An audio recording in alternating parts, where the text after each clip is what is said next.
స్వామివారు నామం చాలా గొప్పదని వాస్తవానికి మనకు తెలియక కానీ విభీషణుడు రామ రామ రామ అని అంటారు లెక్క. రావణాసురుడు ఎక్కడ చూస్తాడో ఎప్పుడు ఎట్లా పడతాడో వారికి తెలియదు. వారికి గిట్టదు నేనేమి ఇటువంటి రామరామని ఏం బాగా ఆలోచన చేసి ఆయన ఉండే దర్వాజకు ఒకటికి రా ఒకటికి మా పెట్టుకోడట. ఎందుకంటే ఆ ఇంట్లోకి వచ్చేటప్పుడు పోయేటప్పుడు ఈ రామ రామ రామ అని యాదొస్తుంది అనుకుందాము అని. వాడు రాక్షసుడు రావణాసురుడికి అది నచ్చదు. ఈయన ఇంటి ముందర రాసిన 2 అక్షరాలు. నాకు రావణుడే ఇంటికి వచ్చింది. ఈ 2 కలిపినగా రామ అయింది. ఓయ్ ఓయ్ ఇదేంద్రా ఇదేంద్రా అన్నాడు. అన్నా నీ మీద నాకు ఎంత ప్రేమ అనుకున్నావు? నీ మొదటి అక్షరం ఏంటి? రావణాసురుడు అంటే రానే కదా. నీ పేరు మీద రా రాసుకుని కదా మా వదిన మంటోదరి ఆమె పేరు మొదటి ఏంటి? మా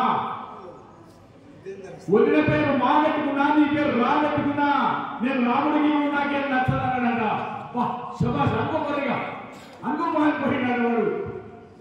అట్లా కొంతమంది ఆ రకంగా పెట్టుకుంటారు. కాబట్టి ఇప్పుడు ఒక 5 నిమిషాలు సమయం అయింది. 1 గంట అయితే నాకు అనేకంగా పైన ఎందుకో మొదటి నుంచి ఈనాడు కాదు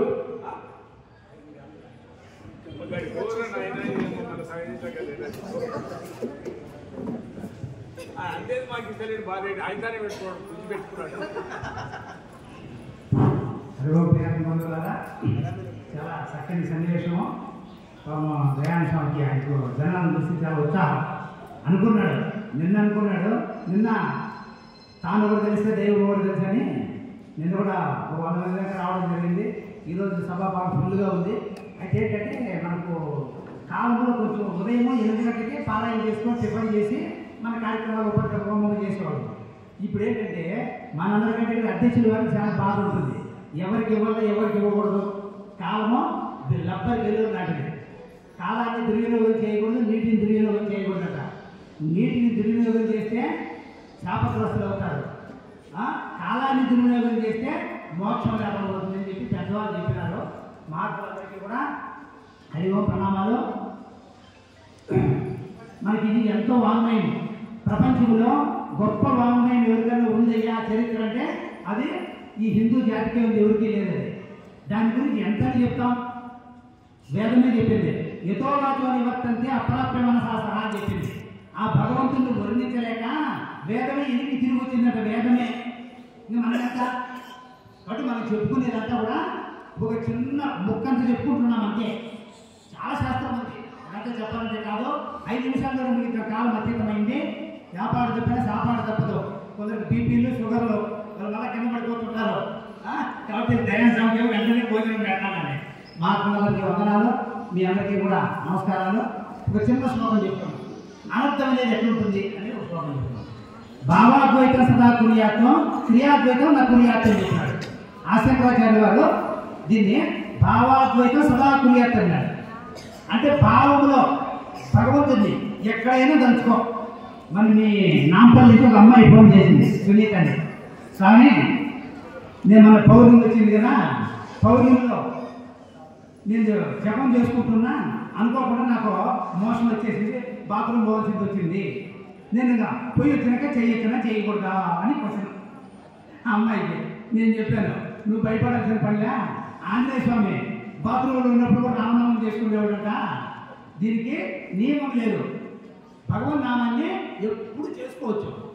భావాద్వైతం సదా పుణ్యత్వం. నువ్వు సత్కర్మలు కానీ భగవంతుడిని ఎప్పుడు సదా ఇప్పుడు అప్పుడైనా కాదు ఎప్పుడైనా ధ్యానించవచ్చు, శ్రవణం చేయొచ్చు, మననం చేయొచ్చు, వినొచ్చు. కానీ క్రియాద్వైతం కుర్యాత్వం అన్నాడు.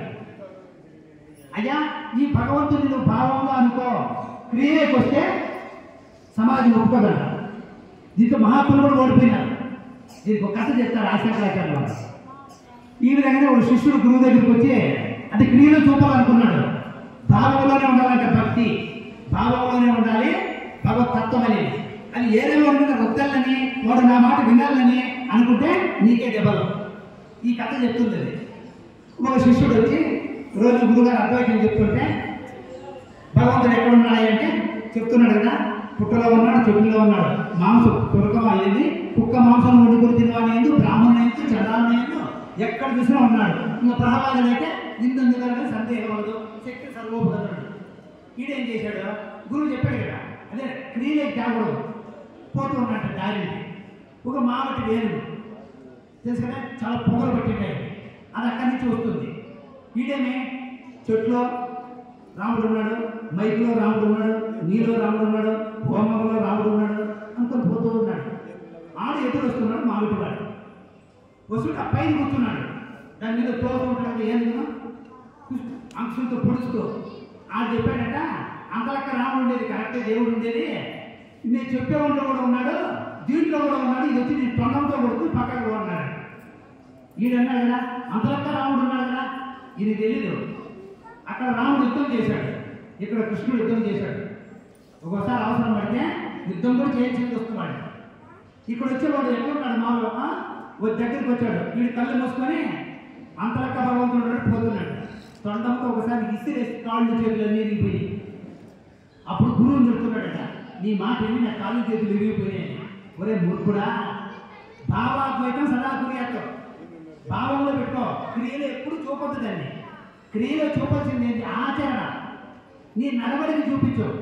అందుకే బుద్ధ భగవానుడు దేవుడు ఉన్నాడంటే ప్రమాదము, లేడంటే ప్రమాదము, లేదంటే తాడుబోతులు ఆడబోతులు అయిపోయి నియమం లేదు, చెడిపోతాడు. ఉన్నాడంటే నాకు రూపంతో చూపించుంటాడు, ఎక్కడి నుంచి చూపించాలా, ఆయనకేమో నామరూపాలు లేనివాడు, మన రూపమే ధరించినవాడు. కాబట్టి చాలా జటిలంగా ఉంటుంది.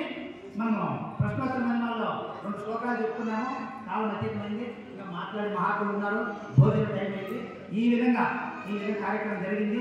సంకల్పము ఎంతో అన్ని నేను అడిగాను ఫోన్ చేసేటప్పుడు, ఈ వర్షాలు ఇవన్నీ ఉంది కదా, మన అందరికీ ఏమైనా చెప్పినావా లేదంటే చెప్పినాము, నమ్మకం అయితే లేదు మనకు, కానీ నమ్మకం కుదిరింది, చాలా సంతోషం. అని